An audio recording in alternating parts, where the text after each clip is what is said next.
Ken Rieder, lead pilot for Redline Airshows.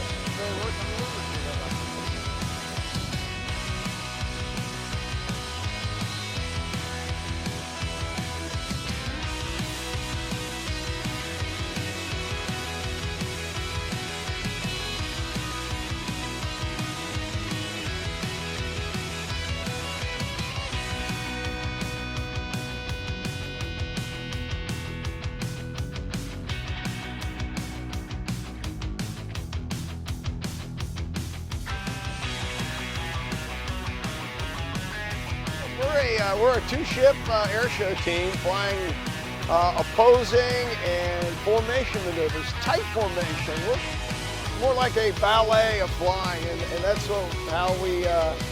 that's our shtick for flying. And it's a choreography that is built between us.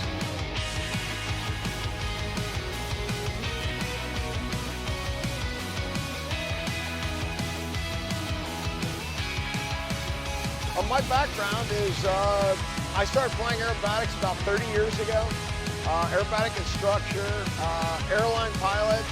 I've done a little bit of everything in flying, and this is kind of the complete, where every guy wants to fly. He would love to do air shows somewhere in his career. For me, this is the pinnacle of everything.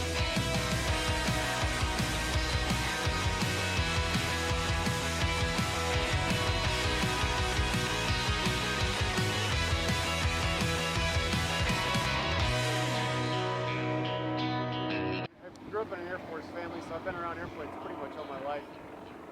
And then started with an airline and also with the Air Force Reserves, flying KC-135s, refueling all over the world.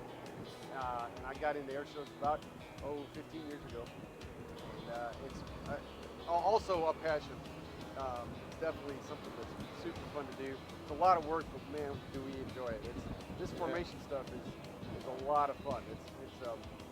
There's a lot of concentrating, hard work going on, but oh boy, we do enjoy it. It's fun.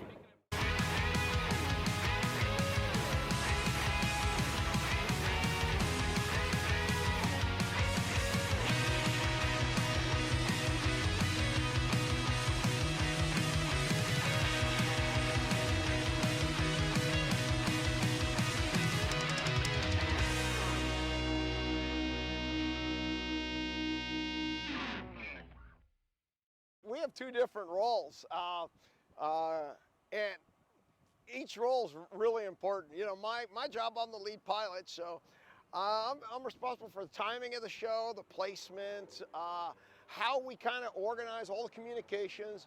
Generally, I'm the only one talking on the radio during, you know, when we're doing a maneuver. If he says something, there's usually an adjustment that needs to be made or a clarification of where he's at. You know, and his job is to make me look good. That's all I got to do. Be in that place. Right. The interesting thing about being a wingman is a lot of people will, for example, they'll say, oh, how does the crowd look today? And I'll have to say, I don't know, because I'm not looking at the crowd. I'm watching Ken the entire time, and that is my responsibility. I need to be between 5 and 8 feet away from him all the time, so I'm not worried about anything else. There's points in the show where we're past 90 degrees of bank. We're upside down and heading towards the show line. And I don't realize that we're upside down because I'm just watching him on what we're doing. So it's singularly focused, but there's a lot of focus on just doing that particular item. It's not one specific maneuver, it's at the end of the maneuver if I feel like I did a good job as a wingman. Right? So the barrel roll, for example, we're a nice big barrel roll around the sky. If I can stay in the position for the entire time, and we're done, and I know, like, okay, that looked good, or there's a spot I could improve on. So that's the part that I get enjoyment from. It's the one that seems to get a gasp out of the crowd. You know, we have people videotaping sometimes while we're actually flying, and the one that we get the biggest out of the crowd is we call it the switchblade. We come out of a loop from show right, and then we turn the loop and fly away from the crowd. And we're right next to each other. And from the crowd's point, it looks like we're right next to each other. And then we cross. We're actually staggered a little bit to make it look good, but From the distance, it looks like we're actually going to hit each other. That is probably one of the neater maneuvers that we do.